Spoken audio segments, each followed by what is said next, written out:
Martial arts can be practiced for various reasons, such as health and fitness or social activity. Yet most people who start some type of martial art initially do it for self-defense reasons. None of us want to be mugged or beaten up, and a martial art may bring a great sense of self-confidence, which may already help in avoiding conflict.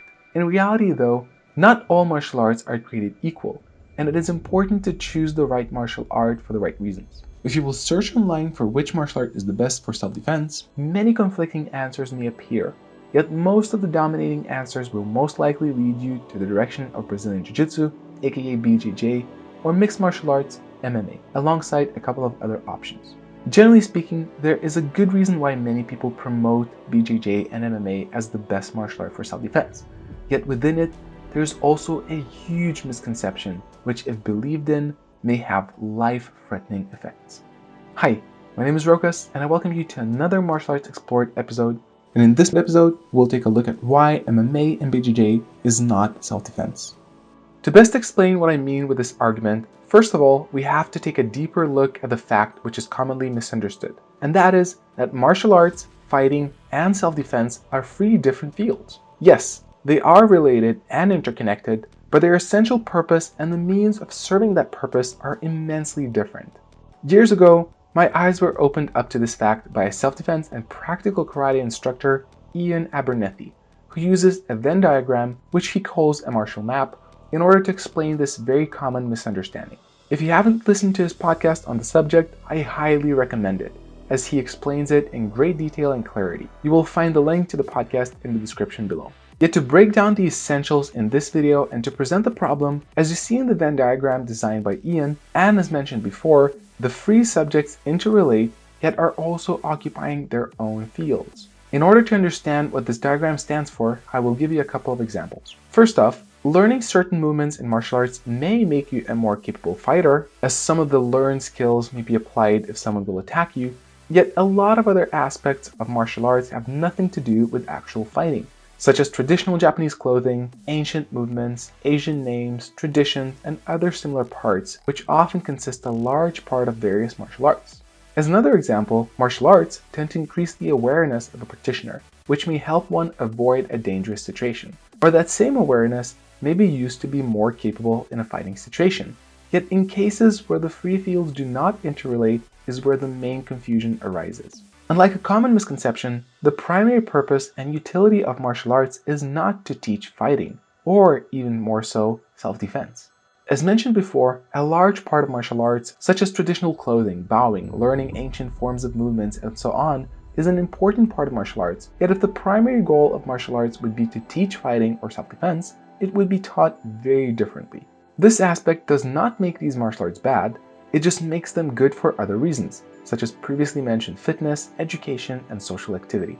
Yet the problem arises when a martial arts practitioner expects the martial art to be a complete solution for fighting or self-defense. And even greater confusion exists in the realm of fighting and its relationship to self-defense. Imagining a self-defense scenario, most will imagine one person or a group of people picking on another person in a bar or meeting a stranger in the streets who decides to attack. In the imaginative situation, this is where the defender then has to fight back and win against the attacker to stay safe.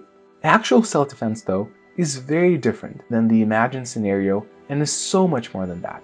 This is why I like that Ian chose the term self-protection to reflect this difference, yet since most people generalize it and refer to the explored field as self-defense, I will continue to use the term self-defense in this video. In reality, defending against an attacker is only a minor part of self-defense. What self-defense mostly consists of is actually on learning skills such as noticing a potential danger early, avoiding and assessing dangerous situations, intelligently choosing where and when to go, and where and when not to go, considering the clothes you wear to be less likely to be chosen as a target, choosing the right things to say if a potential attacker is approaching you, and so much more. Even if it comes down to physically defending yourself, the self-defense approach is still different from fighting, where there is a winner and a loser. In self-defense, it is primarily all about surviving, in which case many more tools can be employed than just fighting, such as an unpredictable strike, the use of an improvised object as a weapon, various creative solutions to disorient the attacker, and razzle dazzle, do ya? What's up, motherfucker? You wanna razzle dazzle?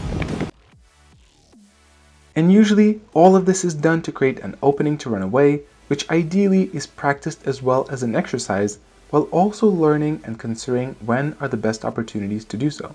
Of course, self-defense and fighting are interrelated, as mentioned before, since fighting skills may be useful to create that opening, or sometimes you might not have the option to escape, as in cases where you are trapped or you have to defend someone else. Yet even in these situations, pure fighting may only be a part of the solution and often may not be enough, since usually there are alternative better options that may be more appropriate, such as attracting as much attention as possible to motivate the attackers instead of using pure on-fighting skills. If you are truly good at self-defense, most likely you will never have to physically defend yourself at all. And not because you'd have the self-confidence which martial arts and fighting may grow in you, but because by using proper self-defense knowledge and skills, you will be able to predict or avoid a potential danger 99% of the time to begin with, which will never lead you to a physical altercation.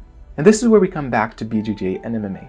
Both of these practices are almost universally agreed to breed the most efficient fighters.